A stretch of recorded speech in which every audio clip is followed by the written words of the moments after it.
Doctor Pratima, clinical head and fertility consultant at Komali fertility centre Ongole. ఇవాళ మనం discuss చేయబోయే topic embryo transfer. Embryo transfer అంటే దానిలో 2 టైప్స్ ఉంటాయండి. ఫ్రెష్ ఎంబ్రియో ట్రాన్స్ఫర్ అని, ఫ్రోజన్ ఎంబ్రియో ట్రాన్స్ఫర్ అని అంటాము.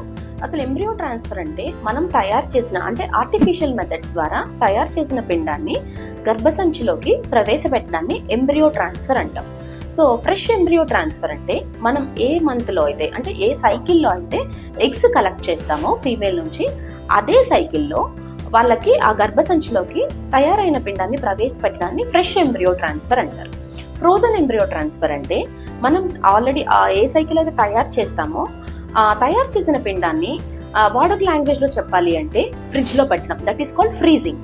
సో ఆ ఫ్రీజ్ చేసిన తర్వాత ఎప్పుడైతే ఫీమేల్ యొక్క గర్భసంచి రెడీ అవుతుందో, అది నెక్స్ట్ మంత్ అయినా కావచ్చు, ఆ నెక్స్ట్ మంత్ అయినా కావచ్చు, లేదా ఒక ఎగ్ కలెక్షన్ చేసిన తర్వాత ఒక 6 months తర్వాత అయినా కావచ్చు. సో ఆ టైంలో గర్భసంచిలోకి పిండాన్ని ప్రవేశపెట్టడాన్ని ఫ్రోజన్ ఎంబ్రియో ట్రాన్స్ఫర్ అంటాం.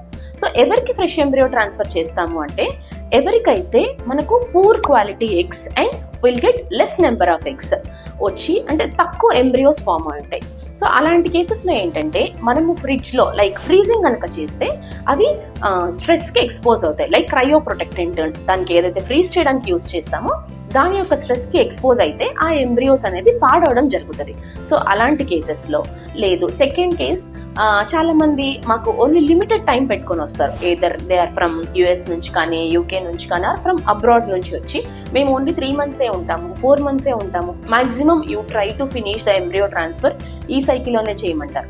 సో వాళ్ళకి అండ్ గర్భసంచిలో పొర ప్రాపర్గా గ్రోత్ కనుకైతే ఈ కేసెస్లో మనము ఫ్రెష్ ఎంబ్రియో ట్రాన్స్ఫర్కి వెళ్ళొచ్చు.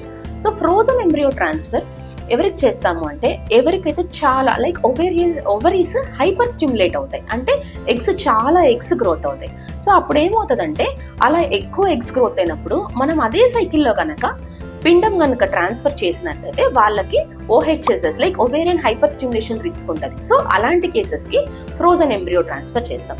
నెక్స్ట్, ఎవరికైతే హై ఈస్ట్రడయోల్ లెవెల్స్, మనం ఎగ్ కలెక్షన్ చేసేటప్పుడు ఈస్ట్రడయోల్ అనే హార్మోన్ని మెజర్ చేస్తూ వస్తాం. అవి కనుక అబౌవ్ 2000 కనుకుంటే మనకు గర్భసంచి యొక్క పొర అనేది దాని యొక్క ఏజ్ని మార్చుకుంటుంది కాబట్టి సో అలాంటి కేసెస్లో ఈ 2 కేసెస్లో మనం ఫ్రోజన్ ఎంబ్రియో ట్రాన్స్ఫర్ అనేది చేయడం జరుగుతుంది. Thank you.